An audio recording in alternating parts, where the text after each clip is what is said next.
The First Battle of Guinegate took place on August 7, 1479. French troops of King Louis XI were defeated by the Burgundians led by Archduke Maximilian of Habsburg. This battle was the first in which the innovative Swiss pike square formation was first employed by a power that was not natively Swiss. Background: Charles the Bold, the last Duke of Burgundy, had been killed at the Battle of Nancy on January 5, 1477. King Louis XI immediately adjudicated his territories to be recovered fiefs of the French kingdom and campaigned in the counties of Artois, Flanders, Hainaut and the Duchy of Burgundy. Nevertheless, Charles's only heir, Mary of Burgundy, on August 19, 1477, had married Archduke Maximilian, who, determined to come into the Burgundian inheritance, concentrated troops in the former Burgundian Netherlands and marched against the French army. Many of the troops that had been victorious at the Battle of Nancy had been provided by the Lower League. Among these troops was a sizable contingent of Swiss soldiers that had been a part of the victorious army of Lorraine, and the salient characteristic of this contingent was their method of fighting. Formed up in pike squares, Swiss mercenaries made themselves, and their method of warfare felt far beyond their borders.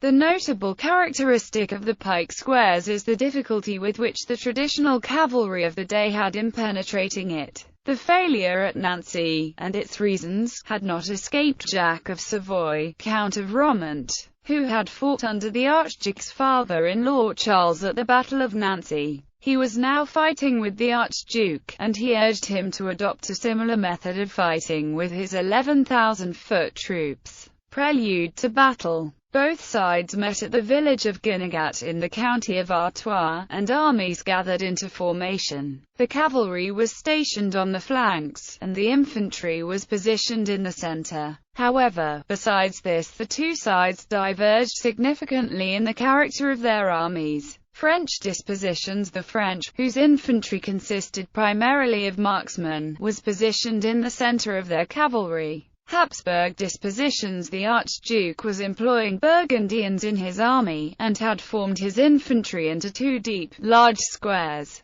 One of these was commanded by the Count Engelbert of Nassau, who had also fought under the Archduke's father-in-law at Nancy. The other square was commanded by the Count of Romont. These large, deep squares were not to be the only innovation employed in the Archduke's army. The Archduke himself, instead of joining the cavalry arm as was the tradition of the time, joined the infantry square with 200 of his nobles. While it was not unheard of for some poorer nobles to do this, the fact that such a prominent official as the Archduke himself doing this was unheard of. These nobles were positioned in the first ranks of the squares. Battle. At the beginning of the battle, Lord des Cordus forced back the knights within the left infantry square and also captured the Burgundian artillery drawn up on that flank. The Archduke's left flank was in a perilous state.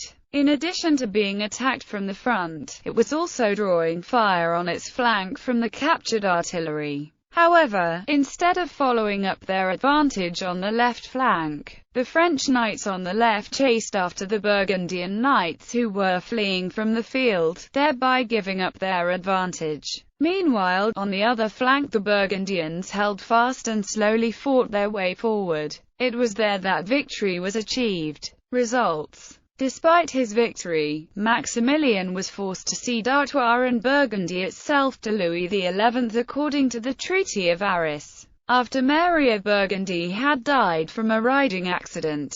Bibliography. Delbruck, Hans. History of the Art of War. IV. The Dawn of Modern Warfare. Lincoln. University of Nebraska Press. pp. 4-7. ISBN 0-8032-6586-7. Georges-Henri Dumont, Marie de Bourgogne, Fayard, ISBN 2-213-01197-4.